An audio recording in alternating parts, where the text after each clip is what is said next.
It is incredibly important. It is only governed by positioning, a subject I could bore you for hours on.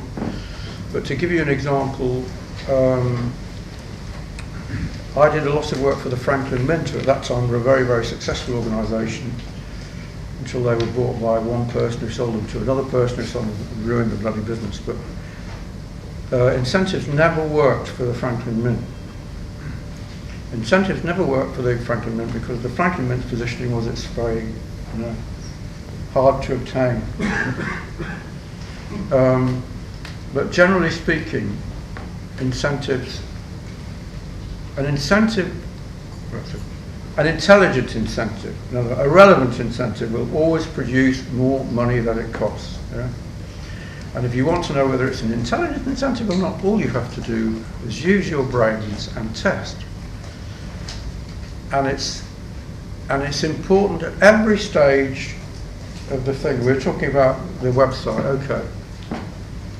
Anybody, this is a broad statement, but broadly speaking, anybody who does not have at the beginning of their website, very, very early, some sort of an incentive, some sort of free offer,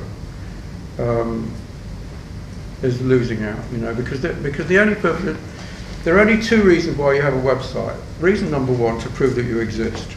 Reason number two, to collect customer names. There's no other reason. Once you've got the names, then you keep on after them until they buy something from you. Yeah?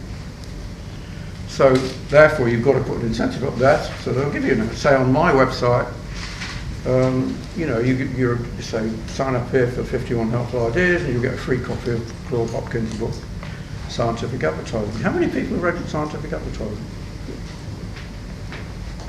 How many people have not read Scientific Advertising? Well, good luck. Good luck, Sign up. That's right. It's like saying, I'm thinking of becoming a Christian, but I can't get through about the Bible. Scientific Advertising is 48 pages long, depending on the format. It's very short. It takes about an hour to read. Scientific Advertising was written by the man I was going to mention, who was the first really successful copywriter. Sorry, pay no attention. Somebody loves me, I never turn on. The man was hired was a man called Claude Hopkins, and he was hired in 1904, the equivalent of what would be today $2.5 million a year to write copy. He didn't pay tax, by the way. And he was so good that eventually Lasky used to say to, by around about 1918, Lasky used to say to him, Claude, why don't you fill it, write the check, and I'll sign it. Now, Albert was clever because Claude was a tight-fisted bugger, so he wouldn't pay himself too much. But he wrote this book, and he launched so many famous products. Anytime you see a pack of Quaker puffed wheat, well, it's still got his slogan on there. 108 years later or whatever. It's absolutely brilliant.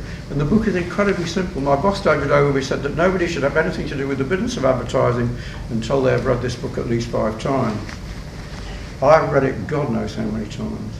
For those of you who were interested, I'd actually done a video commentary of the book in AskDrayton on why I think it's so important, and these are the bits that I think are.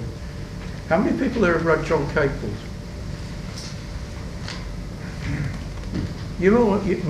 Most of you are in a wonderful situation because you don't know very much.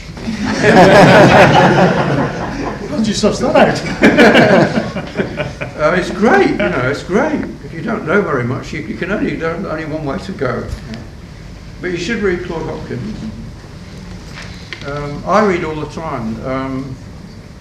How many of you read all the time? Always hopeful. Charlie Munger, Warren Buffett's partner, said, he said, I have never met any wise person over a very broad field who did not read constantly. Not one, none, zero. So if you read the right things, read don't read the latest fad. A lot of the books that come out, they've got one thing they say at the beginning. The first chapter tells you what it's all about. Then there's 10 chapters of examples. Yeah?